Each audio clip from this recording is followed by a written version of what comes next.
Learning and teaching about qualitative methods in psychology is, I think, on shaky grounds here in Australia. And this is what this video is about.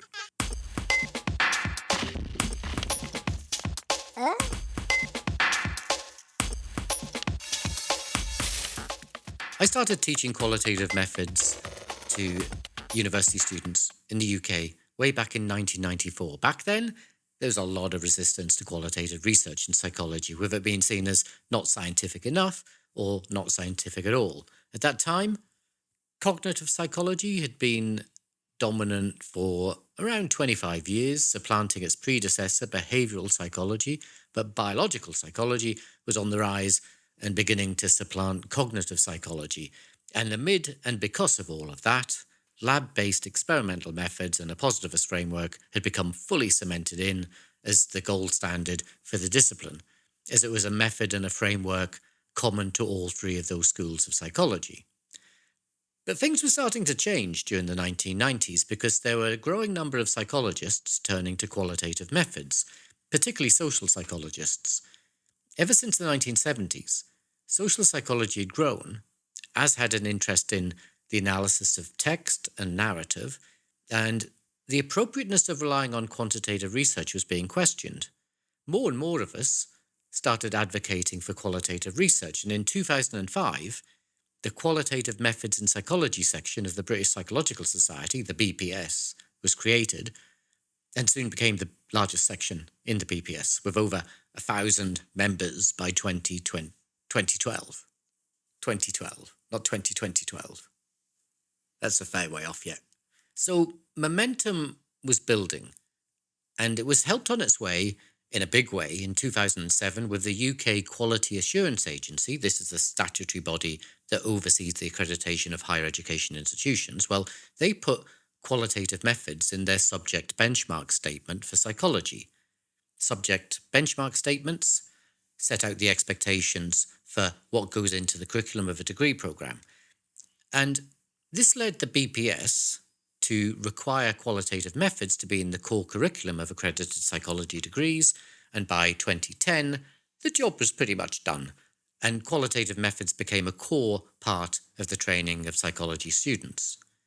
The US, well, they followed around 5 years later in 2011, when the Society of Qualitative Inquiry in Psychology became a section of the Division 5 of the American Psychological Association, which was at that time titled Evaluation, Measurement and Statistics. In 2014, Division 5 changed its name to Quantitative and Qualitative Methods. And then in 2015, 2015,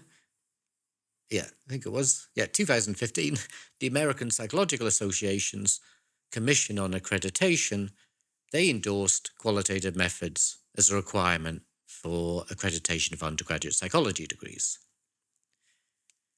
Now, in 2012, I left the UK to go work here in Australia, in the Australian university sector. And here things are a bit behind.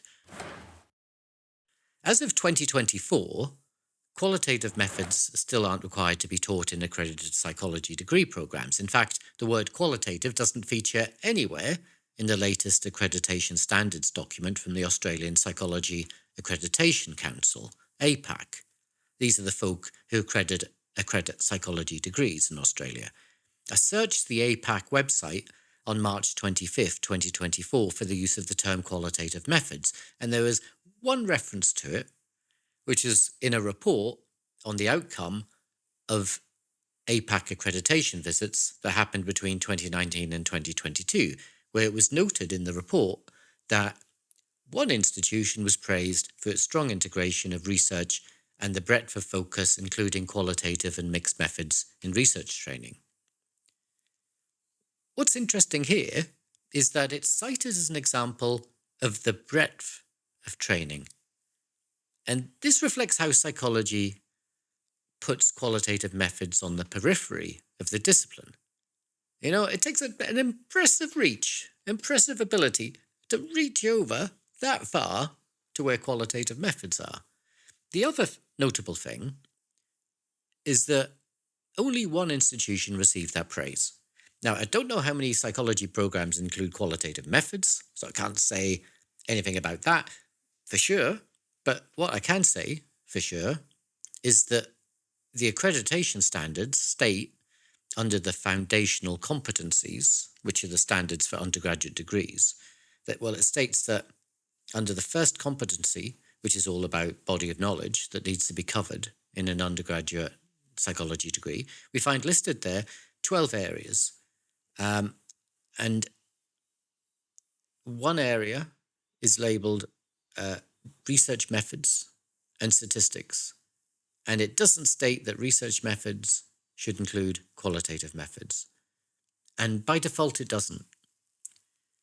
Now, in the evidence guide, this is the thing that fleshes out those standards. There is a mention, just one mention. There is a mention of qualitative research, but it's only for master's degrees by coursework, where it states students must undertake a research project that may take the form of a qualitative or quantitative study. So it's optional, but it's hard to see how it would be an attractive option, given that psychology undergraduates going into that degree are not expected to have had any qualitative research training, which makes it risky for them to take on a postgraduate qualitative research project, and an ethics committee might not allow them to do that, because ethics committees generally won't allow you to do research using methods you haven't yet demonstrated your competence in. Now, you could sneak qualitative methods into undergraduate research training, because APAC doesn't say you can't teach qualitative methods. But one thing that's often holding folk back from doing that is how APAC states that the purpose of an undergraduate psychology degree is to equip students with broad and coherent knowledge and skills in the scientific discipline of psychology. The block is how psychology has mostly interpreted scientific to mean quantitative, positivist research. It doesn't only mean that. Scientific does include qualitative, but psychology has largely interpreted it to only mean quantitative research. So we're at least a quarter of a century behind the UK, probably around 20 years behind the US. But things are not perfect in those countries, because it takes a considerable amount of time for qualitative methods to bed in, because it takes time to shift the views of psychologists and also to invest in new equipment like professional microphones and audio recording equipment, for example, that you need for professional qualitative interviewing. And it's still a problem that in psychology, they mostly see their most urgent capital funding requirements as being the building of or updating of lab spaces and the purchasing of rather expensive psychometric test licenses and things like that. But a bigger problem, it's not the funding of equipment, it's not having enough staff who have enough or sufficient expertise in qualitative methods to be able to teach it. To do qualitative research teaching, well, you really do need some sort of equivalence to those who've got quantitative research experience and teach quantitative research. And it's not just in terms of so equivalence is not really just about how much students get of this stuff, but it's how much of this stuff staff have had of it. How much equivalent experience and training have they had in qualitative research compared with quantitative research? Ideally, you would want staff who have had training in qualitative methods in their undergraduate degree, just like all other psychologists have had in relation to quantitative research. But then you'd want those students to go on to do postgraduate degrees using qualitative research. And then you'd want them to secure a job where they could develop their teaching in qualitative methods. So what you're looking at here is about a minimum of 3 or 4 years at undergraduate level. That's full time, so it's minimum. Then a minimum of 2 years at postgrad, but that's probably more likely going to be 4 to 8 years for doing a PhD, and probably got to do a master's before that. So, 4 years would be going it. That'd be minimum again. And then by then you'd probably get some people coming through with, just the starting experience that, but you're already about 8 to 16 years behind. It takes you 8 to 16 years to get there, to get that equivalence of staff who've had the training in quantitative research. And it's going to take probably another 4 to 8 years before those academics become senior enough in their faculties to impact some of the decisions that have been made about the funding of equipment costs, and also that broader leadership in bringing qualitative training into the psychology program. So you're kind of probably looking at a lag of around 25 years between first getting qualitative research into the undergraduate curriculum and then getting people going through the system and then be able to ensure you've got sufficiently qualified people to teach qualitative research. So it's probably about 25 years. So it means that, the UK and US maybe just about there at that point now-ish, where it's just about possible that qualitative research has that level of equivalence in terms of the experience and training of people teaching it in university.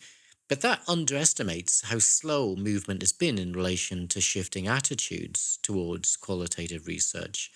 There's still a strong view held by psychologists in the UK and US that qualitative research is of less value than quantitative research. And that bias against qualitative research can be found in lots of places. You can find it in systems of governance, auditing tools where qualitative research outputs are viewed as less valued. So people are less likely to do qualitative research when they're an academic, because it doesn't get you as many points in the various ways that they give you points for things in the system.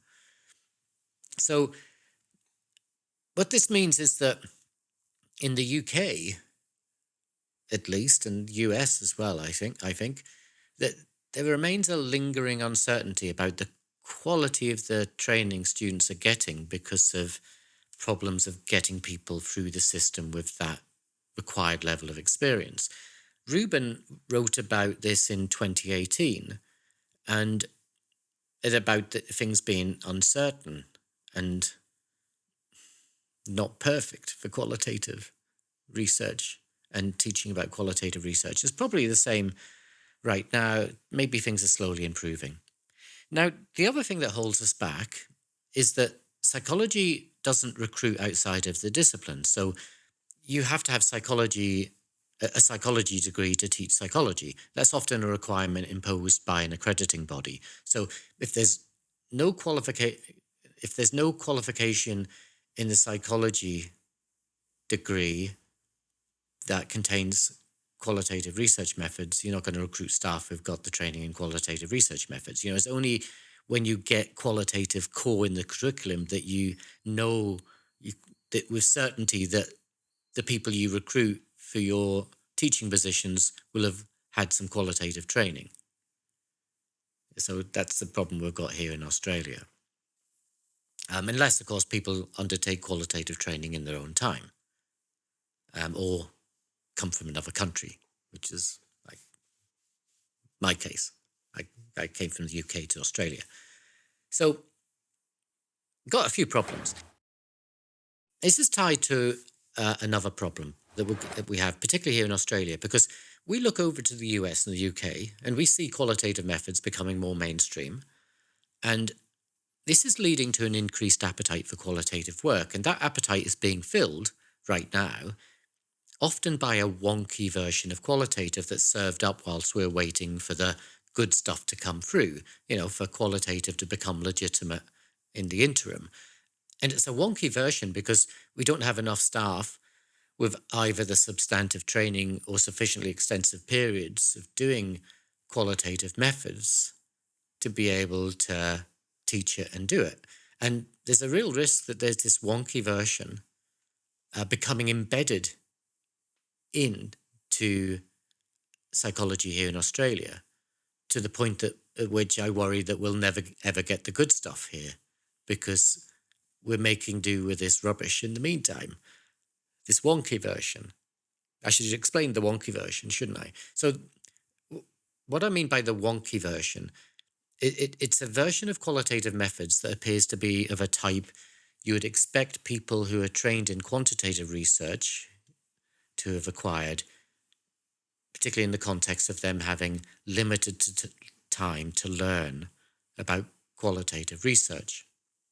It's that wonky version that people are talking about when they tell you that it doesn't take long to learn qualitative methods, because you already have the basics in place. So they say this to students, say, oh, you can pick up qualitative fine because you already understand the principles of research. You understand things about project design, you understand about ethics, about data collection, about data analysis, research reporting, and all of that stuff. They say is just, you got the foundational skills. All you got to do is slap on a little bit of quali on the top and you'll be fine. This view is completely mistaken, because qualitative methods are built upon a very different set of epistemological and ontological foundations, which transforms almost everything about project design, ethics, data collection, data analysis, and research reporting. Braun and Clark call this wonky version of qualitative methods small q qualitative methods. And this is where essentially you have business as usual, that you can use qualitative methods of data collection and analysis, such as interviewing, thematic analysis, content analysis, which you do all within a quantitative framework, a positivist approach. And there's some obvious signs of this happening. So these are the signs you can detect this wonky version, this small q version of qualitative methods. It's when you see mixed methods, it's often a sign that some wonky version of qualitative is happening there. Because in mixed methods, you're using both quantitative and qualitative methods. And that is seen as doable, that you can use those things side by side, because the implicit and rarely surfaced assumption is that both quantitative and qualitative share this common framework. But they don't. There are some more obvious signs around. It's when you see subjectivity being treated as bias, that's a sign that you've got wonky qualitative happening. Where you see reflexivity is seen as an admission of bias. It's when frequency counts and summarizing themes form the core of the analysis, and when qualitative methods are limited to capturing experience rather than interrogating meaning. All of this is these are indicators that there's a wonky version of qualitative research sitting there.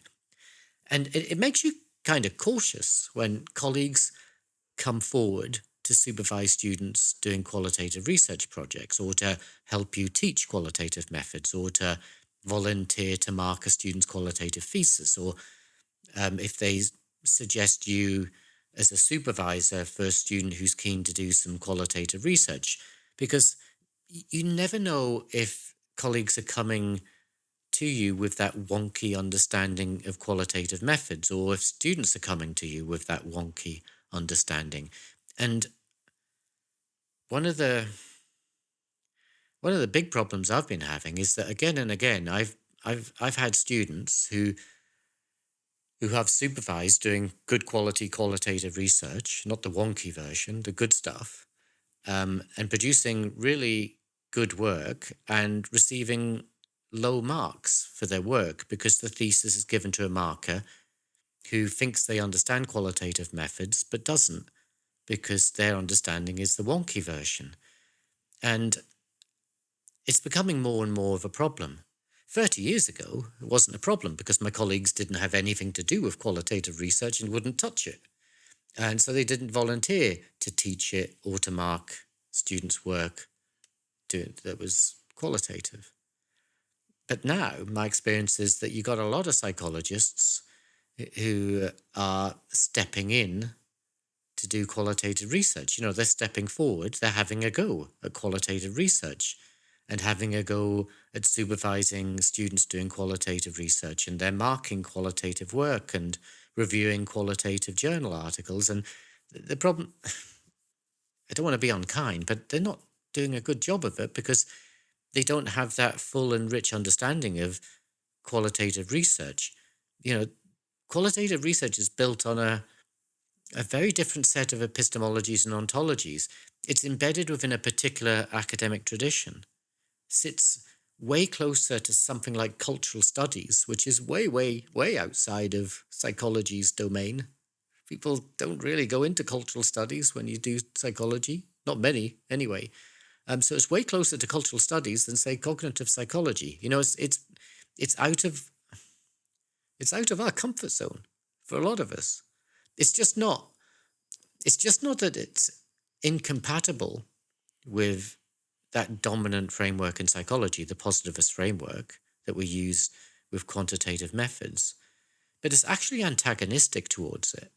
And this is not really that well understood at the moment by those people who are picking up qualitative methods in that interim period before it really becomes established here. And there's one thing, more than anything these days, that's leading to this wonky version of qualitative methods coming into psychology, and that's Qualtrics. This is a piece of survey software that is used to collect quantitative but also qualitative data. Now, oh my gosh, I've gone on for a bit. So I won't talk about it here, but what I'll do, I'll make another video about that so that this one stays reasonably short. Okay, I'll get on and make it. So till then, if I see you then. Oops. I hit my funny bone. This is not funny. So till then, ta-da.